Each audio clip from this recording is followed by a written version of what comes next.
ఇచ్చిన నేను చిత్రంగా పాప, ఎస్పెషల్లీ నీకు, ఓకేనా? నువ్వు జాగ్రత్తగా వినాలి, ఓకేనా? వీళ్ళందరికంటే ఎక్కువ నీకు, 90% నీకైతే 10% వాళ్ళకి, ఓకేనా? మరి అందరు అలా చేస్తారని కాదు, కానీ చాలా మట్టుకు నేను చూసిన మట్టుకు అలా చేశారు. ఏం చేస్తారంటే ఆడపిల్లలకి పిల్లలు పుట్టిన తర్వాత తల్లికి గర్భం ధరించి పిల్లలు చాలా చిత్రంగా ప్రవర్తిస్తారు. మరి అది అందరి పట్ల నిజమో కాదో తెలియదు, నేను చూసినంత మట్టుకు పిల్లలు పుట్టంగానే ఆడపిల్లలు చాలా, అంటే తల్లులు చాలా చిత్రంగా ప్రవర్తిస్తారు, ఓకేనా? చిత్రంగా ప్రవర్తిస్తారంటే ఆ శిష్యుని కాపాడడానికి వాళ్ళ తల్లి అమ్మమ్మ ఉంటారు కదా, అమ్మమ్మ కూడా పిల్లలు కానీ ఉంటారు, తల్లి కూడా పిల్లలు కానీ ఉంటారు. ఈమె ఇప్పుడే కన్నది, కానీ ఏం చెప్తారంటే డైరెక్షన్ తల్లులకు ఇస్తాడు, ఇట్లా కాదు ఇట్లా అని. అమ్మమ్మకి ఇస్తారు, అట్లా కాదే ఇట్లా చేయాలని, ఏంది నా పిల్లల్ని అంటే లేదు. జనరల్ గా డైరెక్షన్ అనేది మారిపోతుంది.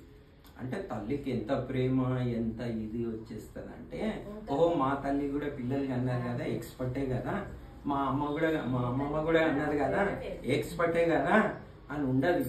తల్లులను తిట్టేస్తారు, అమ్మమ్మలను తిట్టేస్తారు. ఎందుకంటే ఆ శిశు మీద ప్రేమ అంత ఎక్కువైపోతుంది, పిచ్చిగా బిహేవ్ చేస్తారు, ఓకేనా పాప? సో నువ్వు జాగ్రత్తగా ఉండాలి, ఓకేనా? ఎందుకంటే డిఫరెంట్గా బిహేవ్ చేస్తారు, వారి ప్రవర్తన అనేది ఎట్లెట్లనే అయిపోతుంది, ఓకేనా? సో నువ్వు జాగ్రత్తగా ప్రార్థన చేసుకోవాలి అలా కాకుండాన్నట్లు, ఓకేనా? మీ మమ్మీ కానీ అత్త కానీ మామ కానీ ఎవరైనా చూస్తున్నారంటే ఈ చిర్రు బుర్రు కసురు ఉసురు ఏవేవో అనేస్తారు. ఎందుకంటే ఆ సిచ్యువేషన్ అట్లా ఉంటుంది. ఆ సిచ్యువేషన్ ఎట్లుంటుంది అంటే పిచ్చెక్కుంటుంది చాలా మట్టు, నేను చూసినంత మట్టు. సో అలా ఉండకుండా నువ్వు ఇప్పటి నుండే ప్రార్థన చేసుకో. అలాగనే ఇంకొక విషయం కూడా మరి ఏముంటుందంటే, ఎవరికైనా కానీ చాలా మట్టుకు చూసినా మగపిల్లలు కావాలని ఉంటుంది. ఇది ఒక వీక్నెస్, ఓకేనా? ఎందుకు కావాలని ఉంటుంది అని అంటే ఇక మీకు తెలియాలి నాకంటే ఎక్కువ. అంటే నాకు కూడా మళ్ళీ ఇద్దరు ఆడపిల్లలు సెకండ్ కానిపోయినప్పుడు మరి డాక్టర్ అమ్మ వచ్చింది లోపటి నుంచి వచ్చి, నేనన్నా ఆపరేషన్ చేసేసి, లే మగ పిల్లగాడు లేడు కదా, మళ్ళీ మంచిగా ఆలోచించుకో అన్నది. నేనన్నా మంచిగా ఆలోచించుకున్నా, చేసేసేయాలన్నా చేయలే. మళ్ళీ ఇంకొక డాక్టర్ లోపటి నుంచి వచ్చింది, అదే మంచిగా ఆలోచించి నేను చేసేసేయండి అని చెప్పిన. ఆయా లోపటి నుంచి వచ్చింది మళ్ళీ, అయ్యా మళ్ళీ అడుగుతున్నారు, అరే ఏం కాదమ్మా నా సంతోషం మగ పిల్లగాడు ఆడపిల్లగాడు పుట్టింది కాదు, దేవుడు ఇవ్వాలి నాకు సంతోషం కదా. దేవుడు నాకు సంతోషం ఇవ్వకపోతే పిల్లలు సంతోషం ఇస్తారంటే పొరపాటు అని నేను అనుకున్నా. సో అట్లా ఎందుకు కావాలని అనుకుంటారు అని జర చూస్తే వాళ్ళేమో ఏదో వీళ్ళని చూసేస్తారని ఎక్కడనో కొనాలి కొట్టుకుంటారు.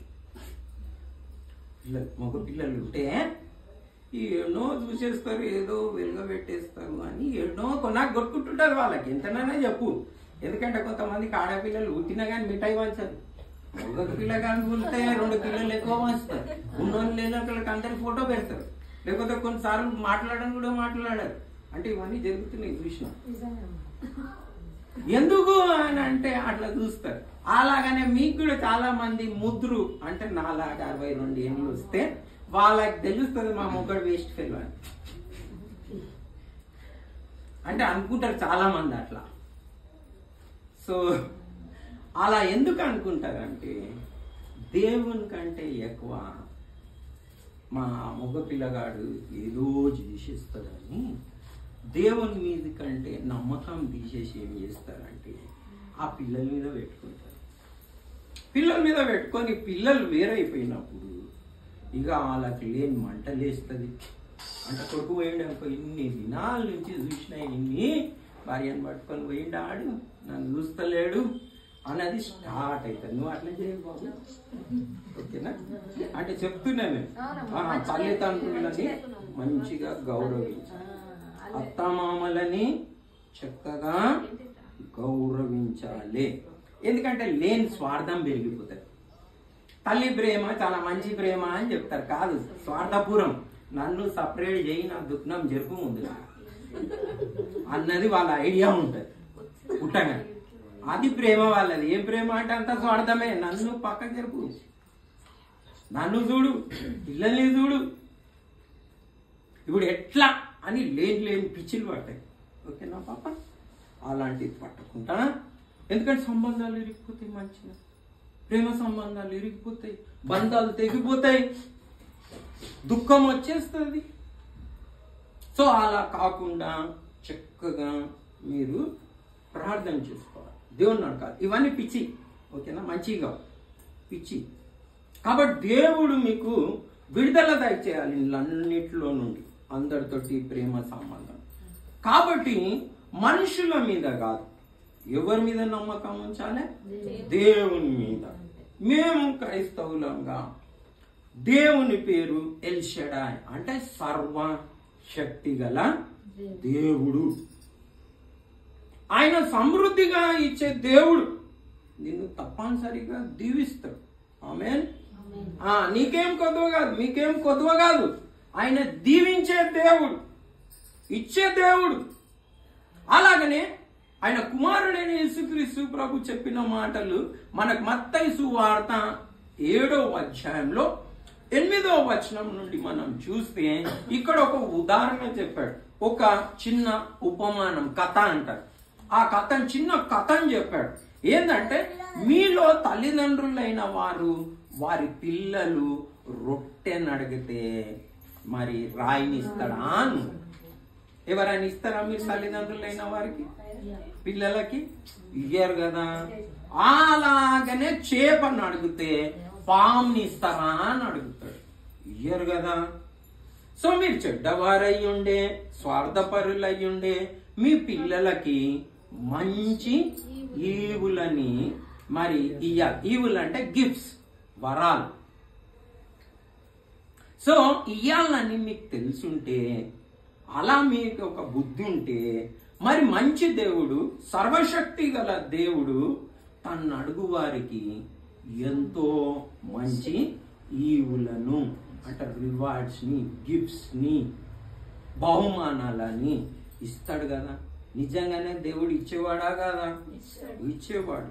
ఏవి ఇచ్చేవాడు? మంచి ఇచ్చేవాడు, సర్వశక్తి గల దేవుడు. కాబట్టి ఖచ్చితంగా దేవుడు ఏం చేస్తాడు? మంచి ఈవులను ఇస్తాడు. ఆ మంచి ఈవులని ఇచ్చే సర్వశక్తి గల దేవుణ్ణి విడిచిపెట్టి మనకేవో పిల్లలు ఏదో చేస్తారని, ఇంకెవరో ఏదో చేస్తారని ఆ దేవుని మీద నుంచి మనసు తీసేసి అది కొంచెం కొంచెం పిల్లల్ని నమ్ముకున్నట్లు స్టార్ట్ అవుతుంది. నేను ఎందుకు చెప్తా ఉన్నానంటే, ఇది చాలా మంది వృద్ధులు బాధపడే విషయాలను కూడా చూస్తున్నా. వారి పిల్లలు వాళ్ళ దగ్గర లేరు. ఎంతో మంది ఏడుస్తా ఉన్నాడు, నా కొడుకు నన్ను చూస్తలేడని. ఎందుకు ఏడుస్తున్నావు నువ్వు? దేవుని మీద నుంచి మనసు తీసేసి కొడుకు మీద పెట్టుకున్నావు, కొడుకు ఏదో చేస్తాడని. దేవుణ్ణి వదిలిపెట్టేసి కొడుకుని మీద పెట్టుకున్నావు కాబట్టి దేవుడు చూస్తున్నాడు. అమ్మ, నీ కొడుకుని నమ్ముకున్నావా? ఓకే ఓకే, తెలుస్తుంది నీకు. ఇది సంబరమే, ముందుంటది ముసురుల పండుగ అని దేవుడు చూస్తా ఉంటాడు. ఎందుకు? దేవుని మీద నుంచి మనసు తీసేసి దేవుణ్ణి నమ్ముకోలే. ఏ దేవుడైతే ఆ గిఫ్ట్ ఇచ్చిండో, ఏ దేవుడైతే నిన్ను కూడా పుట్టించిండో, ఏ దేవుడైతే నీకు అన్న వస్త్రములు ఇచ్చి పోషిస్తున్నాడో, ఆ దేవుని మీద నుంచి మనసు తీసేసి ఈ పిల్లలు మీకు వచ్చేస్తారు, ఏదో చేస్తారా. నువ్వు అట్లా గిట్ట అనుకున్నావు అనుకో, బొగ్గైపోతావు. ఓకేనా? ఎవరి మీద ఉంచాలి నీ మనసు? దేవా, నీ మీద. నువ్వు నాకు ఇచ్చిన బహుమానం. నిన్ను నమ్ముకొని నేను ఎవరిని నమ్ముకోవాలి? పిల్లలనా, దేవుణ్ణా? దేవుణ్ణి నమ్ముకోవాలి. చాలా మంది ఈ రోజు దుఃఖంగా ఉండడానికి కారణం ఏంటంటే, దేవుని కంటే ఎక్కువ పిల్లలను, భర్తనో, ఇంకెవరినో నమ్ముకొని ఉద్ధరించేస్తారని చాలా చేస్తారు. కానీ అందరికి కష్టాలు వస్తాయి కదా. రావా? ఏ ధనవంతుడైనా రాజులైనా ఎవరికైనా కానీ కష్టాలు రాక తప్పవు. కష్టాలు రాక తప్పవు. అన్ని ఒకేలాగా ఉండవు రోజులు. రాజులు కూడా రోడ్డు మీదకి వస్తారు. అంటే నేను హైదరాబాద్లో పుట్టిన నవాబులు ఉన్నారు కదా, గోల్కొండ, చార్మినార్ అన్ని వాళ్ళే. ఇప్పుడు ఏడున్నారు? రోడ్డు మీద ఉన్నారు. అందరు ఆటోలలో తిరుగుతున్నారు. ఇంకా కూడా కేసు అయిపోలే వాళ్ళది. వాళ్ళ పైసలు కూడా వాళ్ళకి వస్తలేవు. రాజులు కూడా రోడ్డు మీదకి వస్తారు. సో దేవుణ్ణి నమ్ముకోవాలి. దేవుడు ఏం చెప్తా ఉన్నాడు ఆయన గ్రంథంలో అంటే, మీరు రాజులను నమ్ముకున్నట కంటే యెహోవాని నమ్ముకుంటా మంచిది. నరులను ఆశ్రయించుట కంటే. మనం ఆ మాటను చేద్దామండి.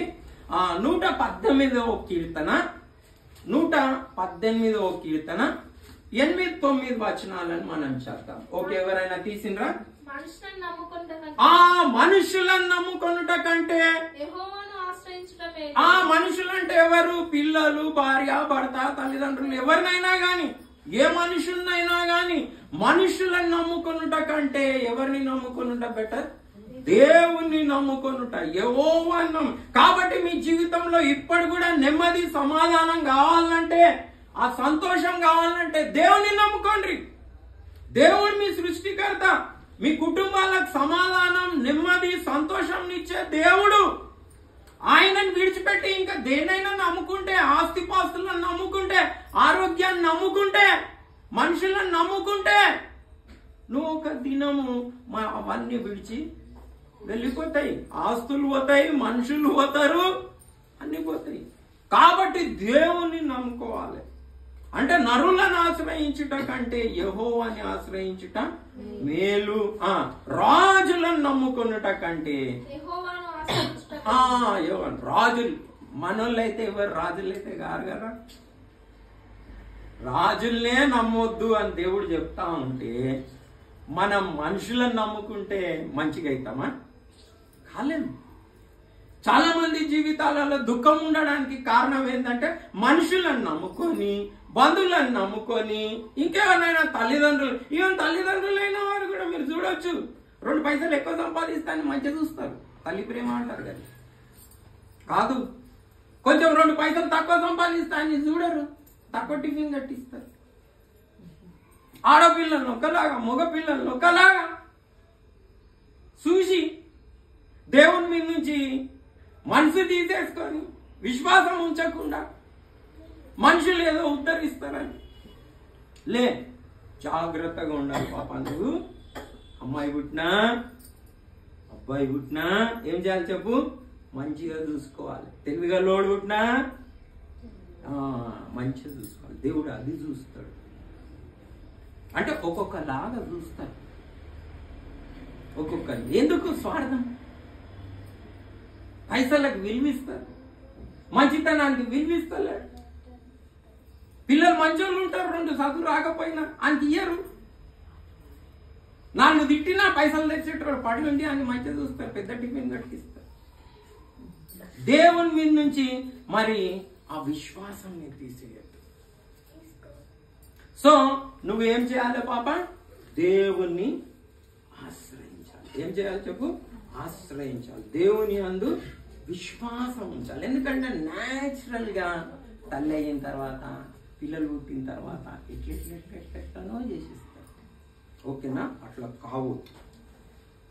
సో నువ్వు దేవుణ్ణి నమ్ముకోవాలి. ఎవరిని నమ్ముకోవాలి? దేవుణ్ణి నమ్ముకోవాలి. యేసుక్రీస్తు ప్రభువుని నమ్ముకోవాలి.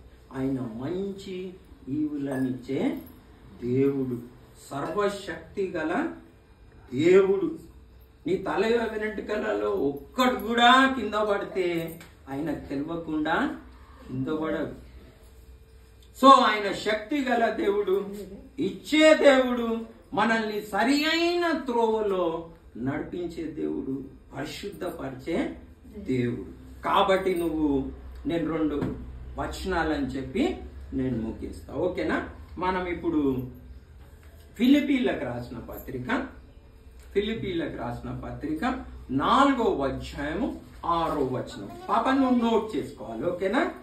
ఈ మాట నువ్వు చచ్చిపోయేంత వరకు జ్ఞాపకం పెట్టుకోవాలి. వింటున్నావా తమ్ముడు? నువ్వు కూడా ఆ మాట తీసుకోండి. ఓకే, మనం ఫిలిప్పీలకు రాసిన పత్రిక 4వ అధ్యాయము 6వ వచనం.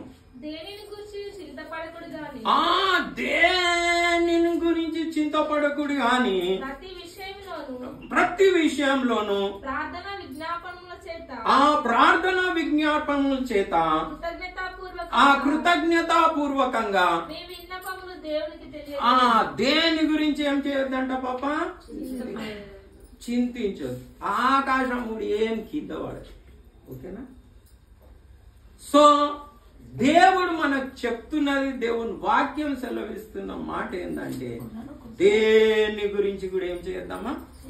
చింతపడవద్దు. మీరు కూడా ఓకేనా? ఈ అబ్బాయి తల్లిదండ్రులు ఉన్నారా? అమ్మ దేని గురించి బాధపడక, ఓకేనా? చింతించాడు, దేవునికి చేసుకో, ప్రార్థన చేసుకో, అంతనే. దేవుడు మనల్ని కాపాడుకుంటూ వచ్చినాం కదా, కాపాడిండా లేదా ఇన్ని సంవత్సరాలు? కాపాడుతాడు, ఇంకా ఫ్యూచర్ లో కూడా కాపాడుతాడు. ఆకాశం ఊడి కింద పడ్డా కానీ కాపాడుతాడు. ఆయన సర్వశక్తి గల దేవుడు.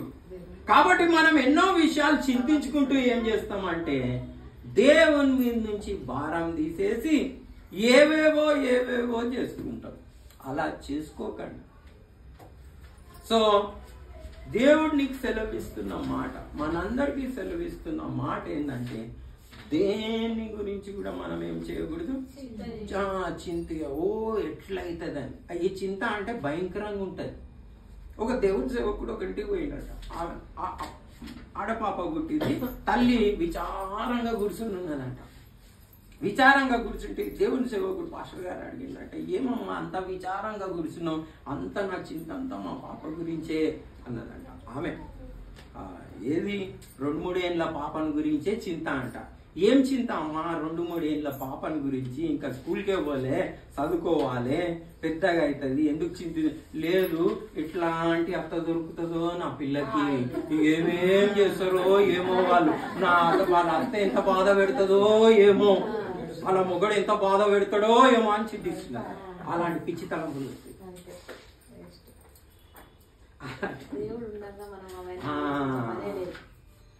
సో అలాంటి అన్ని అంటే చింత అంటే అట్లుంటాయి.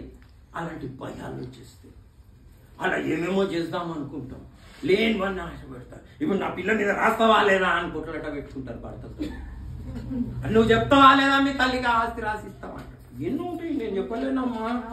అయ్యో, ఈ తలెట్టుకెళ్ళి ఎన్నున్నాయి అన్ని ఆలోచనలు వచ్చి పిచ్చిగా చేసేస్తా ఉంటారు. అలాంటివి చేయకూడదు. ఓకేనా? ఎవరి మీద భారం వేయాలి? దేని గురించి ఏం చేయకూడదు? చింతించకూడదు. గట్టిగా దేని గురించి? ఎక్కడుంది ఇది? ఫిలిప్పీలకు రాసిన పత్రిక 4వ అధ్యాయము 6వ వచనం. ఓకేనా? ప్రతిది ఏం అడగాలి మనం? భయం అయితే దేవునికి ప్రార్థన చేయాలి. ఎలా చెప్పాలి? ఉపాసం ఉండి కాదు. అయ్యో ఏమైతుంది, థ్యాంక్ యూ జీసస్, ఇన్ని దినాలు నువ్వు నన్ను కాపాడినావు, కాపాడుతావు, నన్ను విడువవు, ఎడబాయవు, నువ్వు సర్వశక్తి గల దేవునివి అని ప్రార్థన చేసుకోవాలి. నీకు వచ్చే ప్రతి భయంకి. ఓకేనా? అలా సాతాను పెడతా ఉంటాడు. అలాగని ఇంకొక వచనం చూసుకొని మనం ప్రార్థన చేసుకుందాం. ఇప్పుడు 1 పేతురు పత్రిక 5వ అధ్యాయము 7వ వచనంని మనం చదువుతాం. 1 పేతురు పత్రిక 5వ అధ్యాయము 7వ వచనాన్ని మనం చదువుతాం.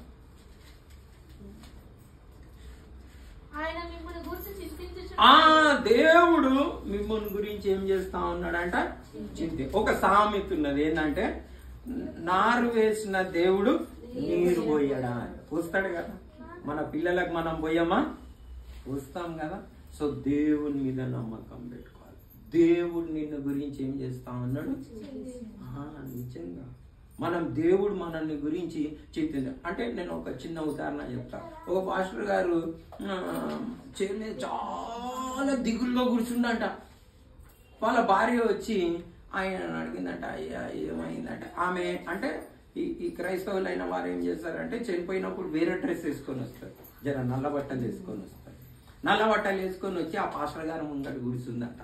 కూర్చుంటే ఎందుకు ఎవరైనా చనిపోయినరా, ఎందుకు నల్ల బట్టలు వేసుకొని కూర్చున్నావు అని పాస్టర్ గారు ఆమెను అడిగిండట. చనిపోయిండు అని చెప్పిందంట. ఎవరు చనిపోయిండ్రు అంటే దేవుడు చనిపోయిండు అన్నారు. దేవుడు చనిపోతాడా, పిచ్చెక్కిందా నీకు? అట్లా నీకెక్కిందనే నేను చెప్తున్నా. దేవుడు చనిపోయినట్టు నీకెందుకు పిచ్చెక్కి కూర్చున్నావు ఈడ? దేవుడు బతికే ఉన్నాడు కదా. ఆమె అర్థమైందా నేను చెప్పింది? దేవుడు ఏమున్నాడు? నా బతికే ఉన్నాడు. మనం చనిపోయిన దేవుడు అంటే నిన్ను కాపాడతాడు. మనకు దేవుడు చనిపోయాడు, ఇంకెవరు నాకెవరు ఉన్నారు ఈ లోకంలో? ఏడుస్తారు వీళ్ళు, శోకం పెడతారు, గట్టి గట్టిగా అరుస్తారు, రొమ్ము కొట్టుకుంటారు, దుమ్మెత్తేసిపోస్తారు. అంత అయిపోయింది నాది అని. అరే అంతెందుకు అయిపోయింది? నేను మనుషులు విడిచిపెట్టిండొచ్చు, కానీ దేవుడు పెట్టాడు. నీకు తోడుగా ఉంటాడు, నిన్ను కాపాడుతాడు. కాకపోతే నీ మనసు దేవుని మీద లేదు. డబ్బులు నమ్ముకుంటున్నావు, ఆస్తులను నమ్ముకుంటున్నావు, మనుషులను నమ్ముకుంటున్నావు, నమ్ముకొని పాడు చేసుకుంటున్నావు, దిగులు పడుతున్నావు, చింతిస్తున్నావు, బాధపడుతున్నావు. దానికి కారణం ఏంటి? మనుషుల మీద నమ్ముకో. సో దేవుణ్ణి నమ్ముకో, దేని గురించి చింతించకు. ఆయన సజీవుడు, మృతిని గెలిచిన దేవుడు, సమాధిని గెలిచిన దేవుడు, నీకు నిత్య జీవం ఇచ్చే దేవుడు, సర్వశక్తి గల దేవుడు. ఆయన నమ్మకుండా మనుషులను నమ్ముకుంటే మరి ఆ వ్యసనం దుఃఖమే అవుతుంది. సో మీరు ఆయన మిమ్మల్ని గురించి చింతిస్తా ఉన్నాడు. కాబట్టి ఏం చేయాలంట? మనం మన చింత యావత్తు ఏం చేయాలి? ఆయన మీద. నీకు ఏ భయం ఉన్నా కానీ, ఏ బాధ ఉన్నా కానీ, మీకు కూడా ఏ బాధ ఉన్నా, ఏ భయం ఉన్నా, ఏ దిగులున్నా, ఏ ఇబ్బంది ఉన్నా, ఏ అనారోగ్యం ఉన్నా, యేసుక్రీస్తు ప్రభు మిమ్మల్ని గురించి చింతిస్తున్నాడు. ఆయన మనల్ని ప్రేమించి తన ప్రాణం పెట్టాడు. కాబట్టి ఆయన చింతిస్తా ఉన్నాడు. మీ చింత యావత్తు అంతా నా మీదే అంటున్నాడు. ఆయన కోరుకుంటున్నాడు. కానీ ఆయన నమ్ముకోకుండా మనము మనుషులను నమ్ముకొని ఆస్తులను నమ్ముకుంటే అది మీ. కానీ ఆయన చింతిస్తున్నాడు కాబట్టి ఆయన మీద నీ చింత యావత్ అంతా కూడా. నీకు ఏ భయాలున్నా, ఏ బాధ ఉన్నా, ఏ నష్టం కలిగినా, ఏ అవమానం కలిగినా, ఎవరిని నిందించినా, అవమానించినా, ఏం చేసినా, ఎవరు విడిచిపెట్టినా, ఏం చేసినా, నువ్వు నిన్ను గురించి దేవుడు చింతిస్తున్నాడు. ఓకేనా? దేని గురించి చింతించు. రెండోది ఏం చేయాలి? ఆయన నిన్ను గురించి చింతిస్తున్నాడు కాబట్టి నీ చింత యావత్ ఏం చేయాలి? ఆయన మీద వేయాలి. ఆయన సర్వశక్తి గల దేవుడు, ఆయన నీ కొరకు ప్రాణం పెట్టిన దేవుడు. ఆయనకు మించిన దేవుడు ఎవరు కూడా లేరు. అలా ప్రేమగా నిన్ను కాపాడి నీకు సంతోషము, ఆనందము, నెమ్మది, సమాధానం ఇచ్చే దేవుడు ఉండగా నువ్వు దేనికి భయపడకు. ఆయన నమ్ముకో. ఆయన మీద నీ చింత యావత్తి. రాజులను కానీ మనుషులను కానీ నమ్ముకో. ఆమేన్. ప్రభు ఈ మాటల్ని దీవించుగాక. మిమ్మల్ని, మీ కుటుంబాన్ని యేసుక్రీస్తు ప్రభు దీవించుగాక.